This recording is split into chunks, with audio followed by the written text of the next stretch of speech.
Hi, I'm Mary Wong. I have been a ballroom dancer for 14 years. I'm also a co-owner for a ballroom shop called Dancewear Works.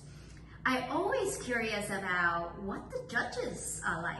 Who are they? Especially when competing, they're standing there all dressed up and judging us. So I created this series called Know the Judges. Hopefully you'll enjoy and get to know who they are and say hi to them when you see them at the dance floor. Today, I'm so delighted to have Eddie Simon, one of the world's champions and the world finalist of show dance and a famous choreographer, including You Think You Can Dance and a Broadway show like Esther. A co-founder of a couple networks like the Dance Teacher Network and the Dance Alliance Network. So thank you so much for joining us. And this session is Get to Know the Judge. And we always see Eddie in there and judging us. We want to get to know you a little bit. Okay. Let's start with your dance journey. When did you start dancing? So I started dancing when I was 15. I had a very funny beginning of my journey. I was always involved in both sports and in theater in school. And it cost a lot of money to do both of them, and I didn't grow up with a fortunate situation. So my parents said, "Well, we can't just keep doing this. You got to just go out and get a job." And I got very angry at them. I said, "Okay, I will." So I look in the newspaper and I see, and I was all upset, and I see this article that said, "Arthur Murray Dance Studio needs teachers, no experience necessary." And I thought, what? Okay, I'll just go there. Well, Oh my God. They were really desperate. They didn't have anyone because I didn't know anything. But I was enthusiastic. They said, technically, we can't hire you till you're 16 in a few months, but you can start training. And then just tell everyone you're 18 because 16 is too young to look like you're a teacher. And tell people who you hire you. So I started that way back when I was in high school, beginning of high school, and I started dancing a little bit in school productions and stuff. But that was really where the career part really started as a career. And then I did that teaching through high school. I went to one University of Iowa, and there I was quote unquote discovered by a dance company in New York City. They said, "If you're serious about dance, you should come to New York." I said, "Okay." So I just go to New York with less than $500 in my pocket. I had no idea what I was doing. It was crazy, but I guess at that age I had to be crazy because I just did it. And I came to New York and I started, I did some work on scholarship, and I was bad, but you just kind of, work your way in and try to show lots of enthusiasm. And I just kept working my way up. Oh my! So I did.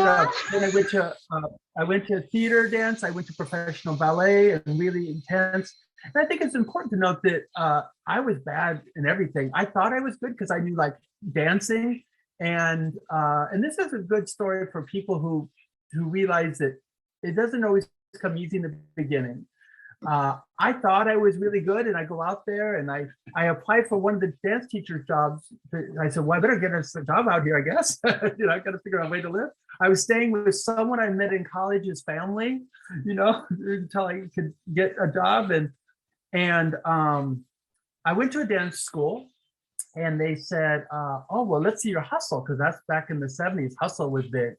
And I said, "Oh, let me show you the hustle I know." I thought I was really cool. Well, I didn't know the real hustle. I hadn't made it to Iowa yet. So the guy said, "You're not right for us, but you're really good for a good friend of mine down the street. Why don't you go ask him for a job? Tell him I sent you." So I thought, what a nice man. He gave me a recommendation. So I go down, I go to this other school. They said the same thing. "That's your hustle." He says, you don't do the real hustle that's popular in New York anymore. That's old fashioned. And the guy who sent you here as a joke, because he's actually my enemy. Oh my goodness. Oh my So I was stunned by that. He said, "But you've been doing this ballroom thing, and ballroom is going to come back in. So if you teach my teachers, They had over 70 teachers doing hustle back in those days on three floors, actually, it was a Dale Dance Studio. He says, if you teach my teacher's ballroom, then I will teach you hustle. And then what the good story is, at the end of that business stayed in. I worked for them, learned to hustle, taught other teachers ballroom. The other business that sent me over as a joke went out of business because they didn't know ballroom. Oh my God. What amazing story. Oh my God, that story I can tell. I'm sure you'll tell forever. So this is such a good, amazing story. Yeah, so it was good. So from then I went to total classical. Well, actually I was doing some jazz and stuff and improving. And another good thing for dancers to hear is I was going into this class and doing all this wild stuff, and I didn't know what I was doing. And I had this teacher that said, I went into one class and she said, young man, you're not going to last very long that way. You're just throwing your body all over the place. She says, come upstairs. I want to show you something really special. So I go upstairs and she has us lie on the floor and just barely move our ankles. And I thought, this is a weird lady. What is she doing? She's talking about no stress in the joints. And I just want to dance, And I thought, well, I'm not going to go to that weird lady again. About 2 weeks later, I'm in a class and I go into and try to do like a split and I rip all my muscle in my leg. Oh my God. And I'm like, oh no, now I can't do anything. And I thought, I can go into that one weird lady's class on the floor and just do some movement at least. It changed my life. So out of something bad comes something better, because that woman is my mentor, Carol Ryu. By the way, it's her birthday today. Oh, and, happy birthday. And although she's retired, I stay very close contact with her. I love her so much. She changed my life, and I wouldn't have done it had I not had that injury, because I wouldn't have trusted that I needed to do just something small and just understanding the details of things. I just wanted to jump around. And I was so blessed that she came into my life in that way. So then I did professional ballet, then went back into ballroom, and I was very fortunate. And another thing to tell the couples what can happen, bad comes good, is I had a successful career with Katerina Marks, made the final, and she fell in love with someone else and decided to dance with them. So I thought, my career is over.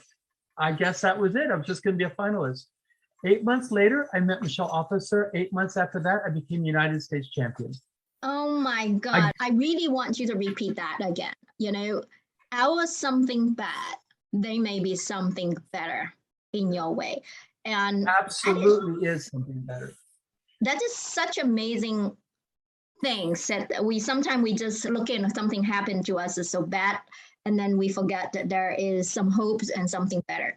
So your story is something better waiting for you. Keep your eyes open. And your story is so resonate now. I think, everybody should listen to your story, to what you just said. I always ask this question: what is the best and worst experience that you have in your dance journey? Wow. I was just blessed to be around so many wonderful people and coaches and people who guided me in a way that really cared about me. And, I think it starts back with parents. And so when there's parents online, I want to say to you, what you say to your child makes a big difference. My family was not involved in dance at all. They certainly didn't have the means to help me get anywhere, but they said, I believe you can do anything you want to do. And that rings through your head all the time. And so I tell people, when you talk to your students, your children, whatever, those voices will live forever in their heads. So be careful what you say and always make it encouraging, because it makes a difference. Yeah, I have 3 kids, so I'm so agreeing with you. That is one of the most important things that parent can lift them up or put them down, depends what we say. So I'm 100% with you there. And some of the saddest things I've had to deal with is people who hear a negative voice inside their head, whether it came from a parent or someone else, an old coach for some reason that was negative towards them. And that voice stymies their progression. And that's probably the hardest thing for me to see, how sad that is. that I know that they could do better if they just had a more positive voice inside their head. So that's one of the hardest things that is for me to hear. I just always feel so bad for those people. They need to hear, and they say, well, you can't be real unless you really, scream at the people. I don't think that's true. I think you can say, look, that's not quite good enough yet. That's good to be strict, but just to say that there'll never be anything to be negative, it's just silly. Yep, I truly believe that too. So thank you. You're such a kind-hearted person by saying that. Any fun facts that we would like to know about you? Yeah, I think of a couple. I mean, I have a variety of interests.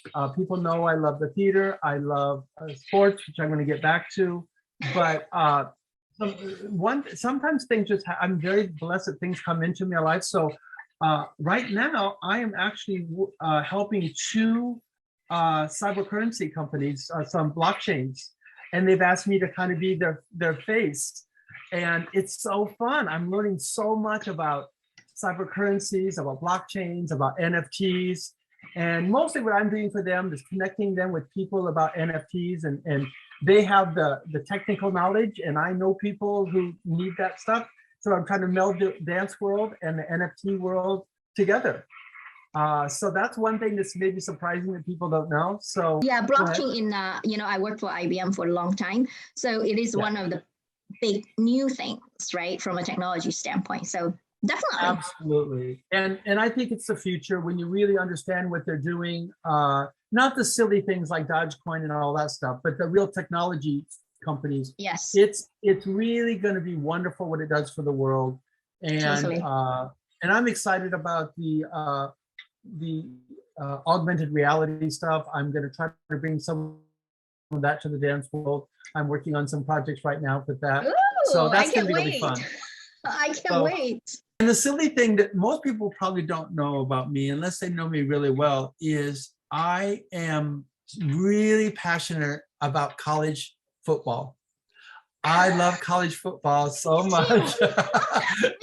Which team? Because I in my family, we are college football things. So we all have college football shirts, And okay, what's your team? What's your team? USC. USC. Okay. Well, my team is Iowa, which is Iowa because I grew up there. And this year they were ranked very high, but a little too high, and then they went down. But there's always a good team, and they're kind of usually in the upper part, but not all the way up yet. But I believe that, I love following, and I love to watch all the teams, actually. It's so fun because I love the passion. The same reason I love the dancing. I love it when it's about passion, and I just love to watch that. This is such a good thing. Wow, you have wide variety of interest, knowledge, and I wouldn't know. So good to get to know you. And it sounds like we have something that we can connect and talk about in the future. And it's funny because in the dance world, people don't know that my first real love in ballroom is really international Latin. Really? And oh my God, I would never guess. That's really what I wanted to do. And I had a partner, and we went to Blackpool. We did, right away got noticed a little bit for a new couple only out 9 months. And the partnership didn't work out, and my other one really worked out. My standard one really worked out, and then I went from standard to smooth, became champion, retired, and I'm like, wait a minute, I never got to do my first love. I never got to do Latin, but I enjoyed studying it so much when I was in Europe. I just loved working from Walter Laird, the original people, and Bobby Medeiros, all those great people. I mean, because dance is just infectious, and those lessons in the Latin helped on the smooth also, by the way, because smooth combines everything. So, but yeah, so that's another thing people didn't know either. Oh my God, I didn't know that. So Latin is my first love too. So, but I do smooth as well. So I just like these expressions and stuff. So we have a lot in common. Thank you so much for your time and for us to get to know you a little bit more. Thank you so much for having me. I hope you find this video useful, and please give me a thumbs up subscribe button to subscribe to my channel. And click the little bell button as well. So when I have a new video comes out, you will be notified.